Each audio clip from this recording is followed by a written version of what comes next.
Halo semuanya, kembali lagi bersama aku. Kenalin, nama aku Zahran Radiansyah Prayatna dengan NIM C20124001. Sorry. Oke, kembali lagi bersama aku Zahran Radiansyah Prayatna dengan NIM C2401241007. Nah, aku dari program studi Manajemen Sumber Daya Perairan angkatan 61 di Fakultas Perikanan dan Ilmu Kelautan IPB University. Nah, sini aku mau ngapain sih? Nah, ternyata di sini aku mau sedikit menjelaskan apa yang tadi saya lakukan pada praktikum reproduksi tadi di siang hari. Nah, anyway guys, gini. Tadi tuh aku melakukan sebuah praktikum pada mata kuliah biologi perikanan di lab biologi perikanan MSP. Nah, itu tuh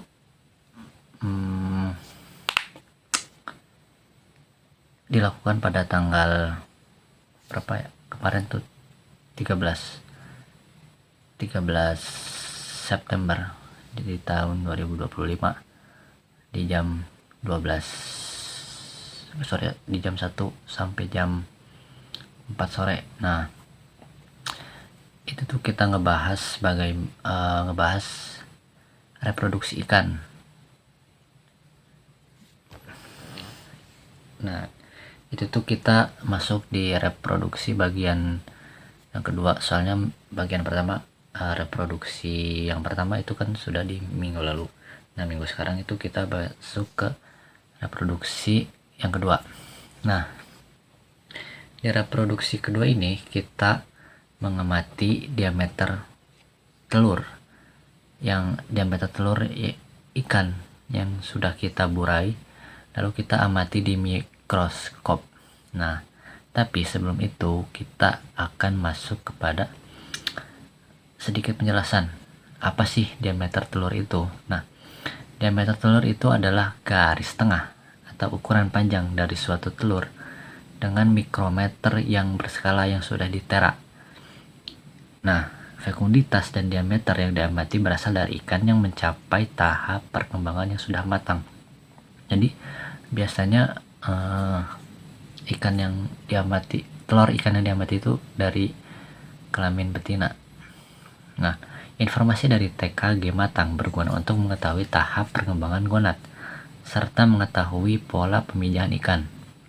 Selain itu, proses atau kebiasaan pemijahan ikan juga dipengaruhi oleh kondisi lingkungan.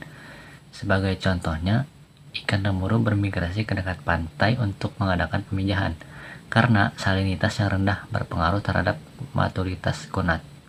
Selain itu, pengaruh angin muson juga signifikan, sangat berpengaruh ya terhadap kebiasaan pemijahan. Nah, fekunditas ikan perairan tawar jauh lebih rendah daripada fekunditas ikan air laut, karena fekunditas individu bukan merupakan gambaran dari kapasitas reproduksi suatu populasi ikan. Karena fekunditas suatu stok tidak hanya tergantung pada individu, tetapi juga waktu ikan matang gonad. Nah, untuk alat dan bahan yang kita gunakan di praktikum kali ini, yang pertama itu ada mikroskop tentunya, kemudian ada tisu, ada cawan petri, ada alat bedah. Itu tuh alat bedah untuk bukan yang buat membedah ya, tapi untuk memisah, bukan memisah, memburai si telur-telur, memburai si gonad ikan agar si telurnya itu keluar dari gonadnya. Kemudian ada ya itu segitu doang sih, ada tisu juga. Kemudian tujuan dari praktikum kali ini untuk mengetahui ukuran telur ikan, mengetahui perkembangan individu menjelang pemijahan. Nah, jadi kita bakal tahu nih si telur ini apakah udah siap untuk bertelur atau masih dalam proses pemijahan. Nah, kemudian